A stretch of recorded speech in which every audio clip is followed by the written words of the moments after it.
Welcome to Tangled Threads with Tiberius Templeton, where the only thing more tangled than our stories is the hair on our heads. Sit back, relax, and enjoy the madness. My girlfriend of 4 years won't talk to me anymore because I ate her leftovers. It's been a few days now since the incident happened, but I still can't believe that my girlfriend of 4 years won't talk to me anymore, all because I ate her leftovers. It seems ridiculous, but I guess it's just one of those things that you don't understand until it happens to you.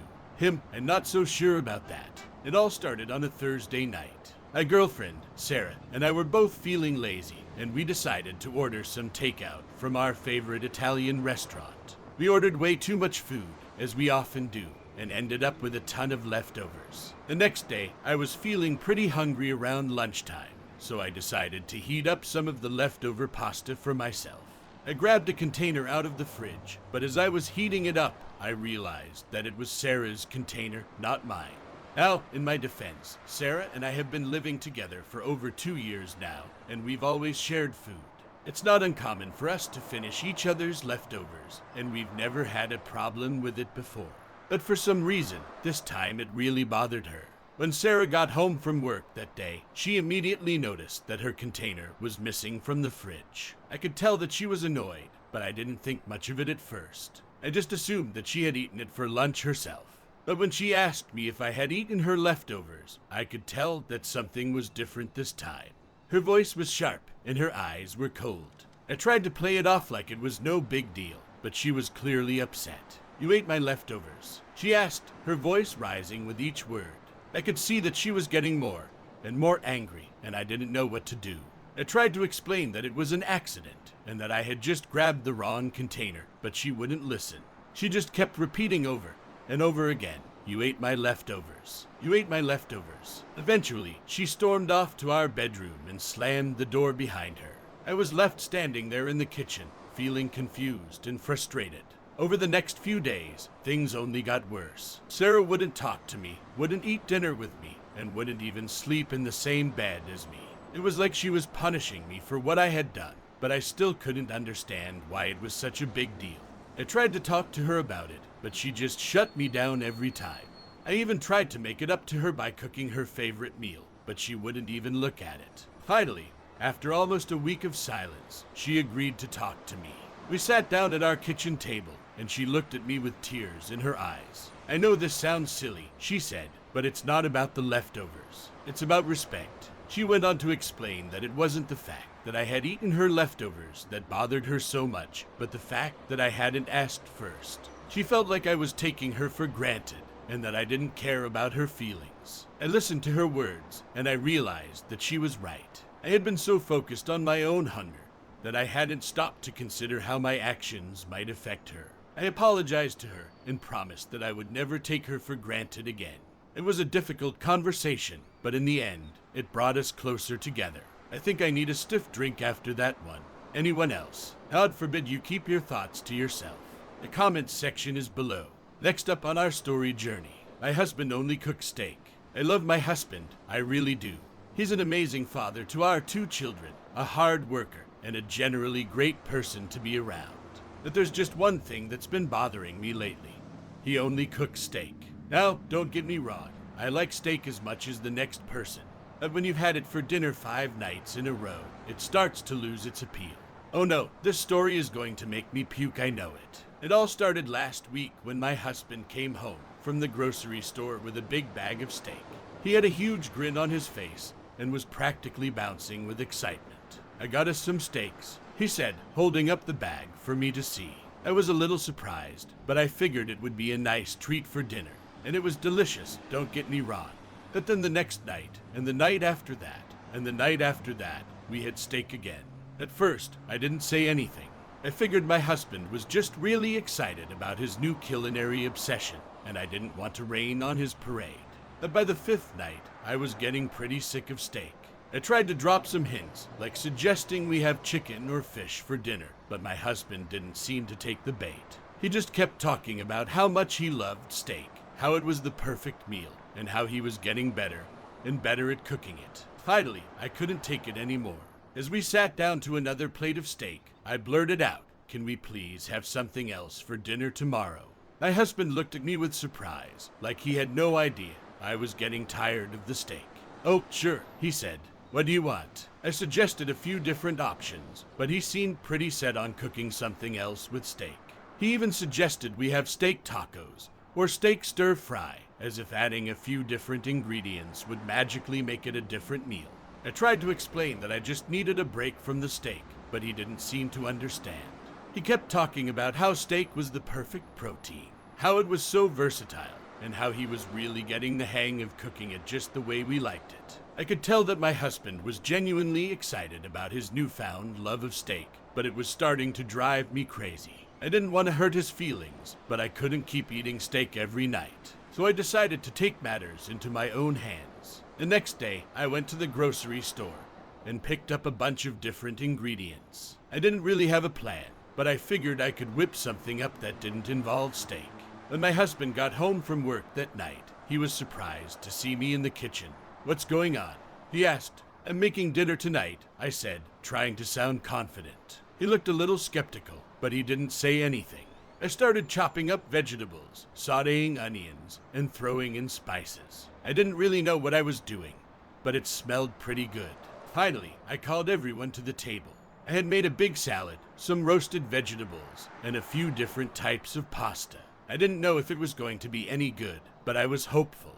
To my surprise, everyone loved it. My husband raved about the different flavors and textures, and even the kids seemed to enjoy it. It wasn't steak, but it was a nice change of pace. After dinner, my husband came up to me and gave me a big hug. "I'm sorry I've been so stuck on steak lately," he said. "I just got really excited about cooking it, and I didn't realize how much it was bothering you." "It's okay," I said, returning the hug.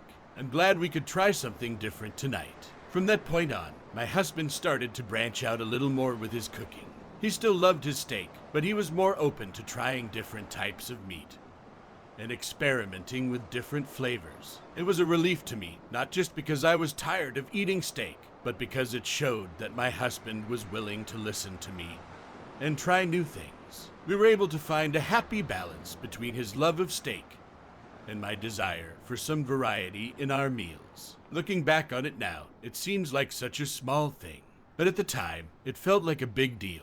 It was a reminder that even in a long-term relationship, it's important to communicate your needs and desires. And it was a reminder that sometimes a little change can be a very good thing. I am lost at how you ate anything for 5 days in a row. Anyways, if this story caught you ears, please leave your thoughts in the comments below. The next story awaits. Psycho music store employee won't let me buy guitar. I had been dreaming of owning my own guitar for years. I had been saving up for months, and finally, I had enough money to go out and buy one. I was so excited to walk into the music store and see all the different types of guitars lined up on the walls. And my excitement was short-lived. As soon as I walked in, a sales associate came up to me and looked me up and down. "Can I help you with something?" he asked. "Yes, I'm looking to buy a guitar," I said, smiling. He didn't smile back. "Sorry, we don't let just anyone touch the guitars. You have to be a serious musician." I was taken aback. "What do you mean?" "I'm serious about music. I've been practicing for years." The sales associate looked at me skeptically. "You don't look like you can afford one of these guitars." Well, this went off the rails quickly. I was wearing a hoodie and jeans, but I didn't think that should matter. "I have the money right here," I said, pulling out the wad of cash from my pocket. The sales associate frowned. "I'm sorry, but I can't let you touch any of the guitars. You look homeless." I was shocked. I couldn't believe this guy was judging me based on my appearance. I tried to explain to him that I had been saving up for months to buy a guitar, that I was serious about music, and had been practicing for years. And he wouldn't listen. He just kept telling me I couldn't touch the guitars, and that I needed to leave. I was so angry and frustrated. I couldn't believe that this sales associate was treating me this way. I didn't know what to do, so I left the store and started walking down the street. As I walked, I felt tears streaming down my face. I felt like I had been judged and rejected based on my appearance. It wasn't fair, and it wasn't right. But then I had an idea. I decided to go to another music store across town, one where I had never been before. Maybe there I would be treated differently, and I was. When I walked into the second music store, the sales associate greeted me warmly and asked how he could help me. He didn't judge me based on my appearance, and he didn't make any assumptions about my ability to play music. I ended up buying a beautiful guitar that day, and I spent hours playing it and practicing. It was the best feeling in the world, knowing that I had overcome the judgment and rejection that I had faced earlier.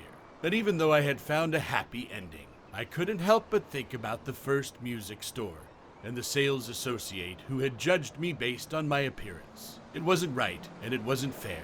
I hope that someday people will learn to look beyond appearances and judge others based on their abilities and character, because everyone deserves a chance to pursue their dreams, regardless of how they look or what others may think of them.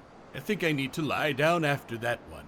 Anyone else feeling dizzy? As always, I'm on the edge of my seat waiting to hear what you have to say about this story. Please do share in the comments section below. Let's weave a new story. My best friend has eaten my leftovers 8 nights in a row. I love eating out. There's just something about trying new foods and experiencing different restaurants that I can't get enough of. And, of course, whenever I eat out, I always end up with leftovers. I live with my best friend, Tom, and he's always been pretty good about respecting my food. He knows that I enjoy bringing leftovers home, and he's never been one to touch them without asking.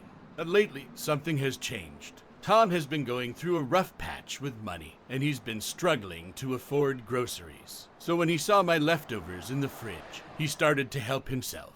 At first, I didn't mind too much. I mean, I understand what it's like to be broke and hungry, and it's not like I was going to eat those leftovers anyway, right? But then it started to become a pattern. Every time I brought leftovers home, Tom would eat them, and not just a little bit. He would eat the entire container. At first, I tried to brush it off. I mean, it's just food, right? But as the nights went on and Tom continued to eat my leftovers, I started to feel frustrated and angry. I tried talking to Tom about it, but he just brushed me off. It's not a big deal, he said. You weren't going to eat it anyway, but it was a big deal to me. I felt like my boundaries were being violated, and I didn't know what to do about it. His just keep getting weirder and weirder. I tried hiding my leftovers, but Tom always seemed to find them. I even tried labeling them with my name, but that didn't seem to make a difference either. Finally, after 8 nights of Tom eating my leftovers, I decided to take a stand. I went out to eat and purposely didn't bring home any leftovers. When I got home, Tom asked me where my leftovers were. I didn't bring any home, I said firmly. Tom looked confused. Why not? Because I'm tired of you eating my leftovers every night, I said. It's not fair to me. Tom looked down at his feet. I'm sorry, he said. I didn't realize it was bothering you that much. We ended up having a long conversation that night about boundaries and respect. Tom apologized for not respecting my space and promised to be more mindful in the future. And you know what? He kept his promise. From that point on, he stopped eating my leftovers without asking. And while it might seem like a small victory, it was a reminder to me that sometimes it's important to stand up for yourself and your boundaries. At the end of the day, I still love eating out and bringing home leftovers. But now I know that my boundaries will be respected, and that's a small comfort that makes a big difference. What a fun batch of stories. If you're not clicking the bell when you subscribe to our channel, you're basically saying you hate joy and excitement. Click on the next video if you want to prolong your agony. Or not.